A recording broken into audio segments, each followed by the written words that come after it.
Hi, I'm the PC Expert Amateur, and this is another review of a Scythe fan. I'm starting to dig into that Scythe collection I've got.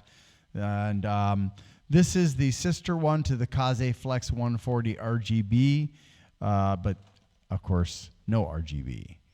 And as you can see, same design other than the fact that the cushions on the corners are gray instead of black, and there are no LEDs.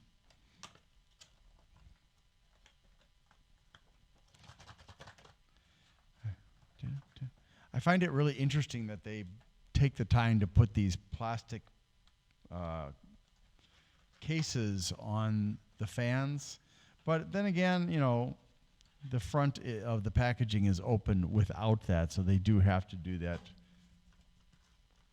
It does come with an extension cable and 4 screws.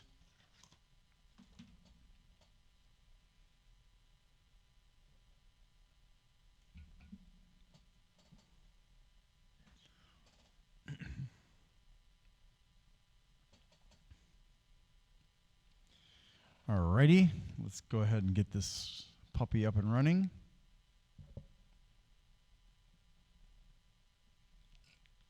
And I did want to point out that if you were paying attention just now, you'll notice that this is turning in a counterclockwise direction, even though it's blowing at me.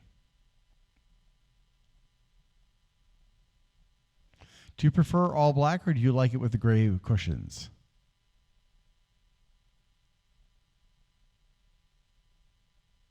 All right.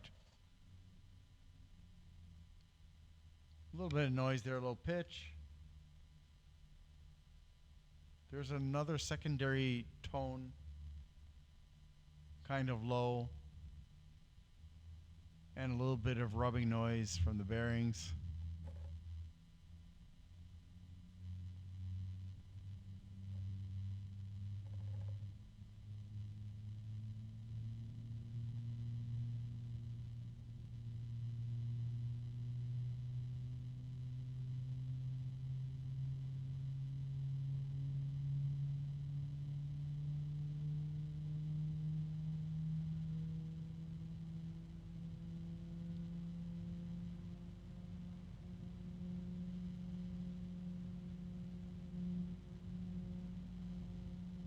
I thought I caught a harmonic earlier, but then when I backed up a little bit to try and catch it, I didn't catch it again. So I guess there are no harmonics on this fan, which is great, you know, because people tend not to like noisy fans.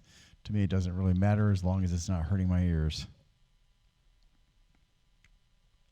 So what can we do with this fan?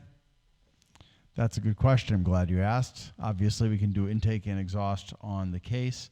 We can also use it on an air cooler, and even if you've got a water cooler, if the radiator isn't too dense and too thick, then you should be able to use it on the radiator with pretty good results. If it's a really dense and thick one, you'd want to go with a stronger fan than this. But yeah, it's a pretty good fan. Let's take a look at the specs. All right, so the Kaze Flex, this one, again, I said it's the sister to the RGB Kaze Flex. This is KF1425FD 18-P. Notice there's no R. That's because it's not RGB. And it's a $20 fan, which is weird. You would think that the RGB fan would have been more expensive, but I bought these two at the same time, I believe, and it's not that way for some reason. I don't know. Maybe this was less popular than the RGB version, and therefore they were forced to charge more. Same certification, CE, ROHS, and 2 Asian certifications. Made in China, 140 by 27, 120,000 hours. 2-year warranty, 145 grams. 7 blades, 105 millimeters between the mounting holes, 300 to 1800 RPMs. On the low end, 200 RPM variance. On the top end, 10% variance.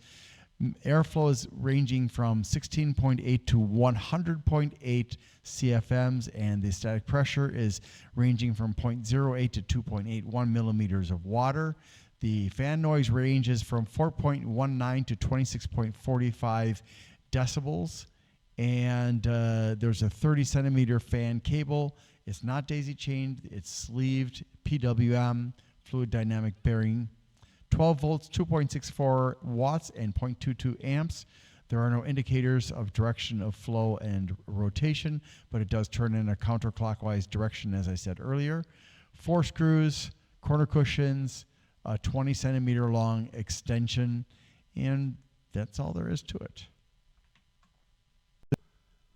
I'd like to thank Grindler at Bleeping Computer for allowing me to share my videos and posts on his website. Bleeping Computer has a lot of resources, including vetted programs, malware removal instructions, malware removal volunteers, other kinds of volunteers for IT, cybersecurity information, and more. It's a great place to go. Give it a try. Thanks for watching, and I hope you have a great day.